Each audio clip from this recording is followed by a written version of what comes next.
Today we're going to be finding out if the Radamel Falcao objective is worth completing. Is he wondrous, mid, or doo-doo? We'll be finding out. I'll be talking about his pace, his shooting, his passing, his dribbling, and his physicalities. I don't give a damn about no damn defense. He's a striker. Now first, what I noticed about Radamel Falcao's pace. To be honest, the way he runs in this game, he's not the fastest card. You're not going to expect speed like Mbappe. Obviously, he's the fastest of the fastest. All those super pacey cards because he doesn't have the rapid and he doesn't have the quick step. So don't expect him to be burning in like Timo Werner. You get me? But he has a little bit of pace. Sometimes when he's running, if I can explain how Radamel Falcao feels like when he's running, it feels like Hulk has his finger in his shirt and he's running full speed. So that's holding him back. The weight of Hulk's finger. He's running with full power, stomping the ground, but he can't really get that far. So all these defenders will still catch up to him. That's how Radamel Falcao's pace feels in this game. But his shooting ability, oh wow! Let me tell you something about this card, Radamel Falcao. When he hits the finesse like Messi, holy, he will be hitting it top bins. I will spamming it left, right, and center, the behind, the front, everywhere you can possibly think. Spamming the finesse like Messi's with Radamel Falcao because he has technical finesse like Messi plus. He hits it top bins like no other. All these players, the 87 shooting is absolute cap. He can hit them top bins from outside the box, inside the box, from behind the shorty, from the block, all of that, bro. He gets it top bins. He's dangerous. So when you use this card, keep in mind, always try to use the finesse like Messi.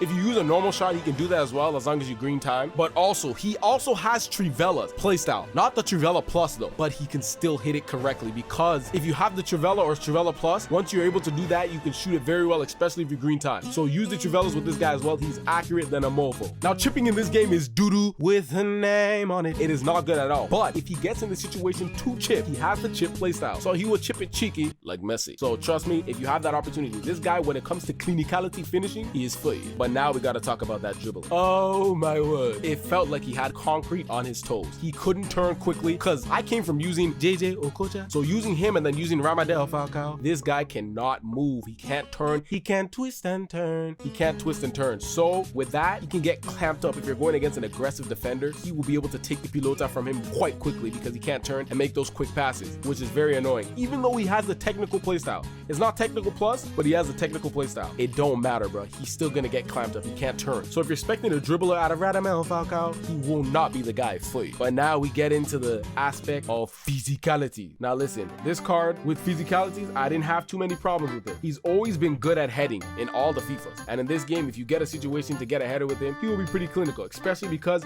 he has the power header playstyle. Power header! So if you get it, if you use L2 and R2 at the same time and hit a header with him, that power header will be absolutely dangerous because that's how you guarantee a header, L2 and R2, and you will head it into the back of the net with accuracy. You get me? But his strength, since he's like a smaller player, it's not too crazy. A Van Dijk will grab him and throw him to the ground like it's nothing to him.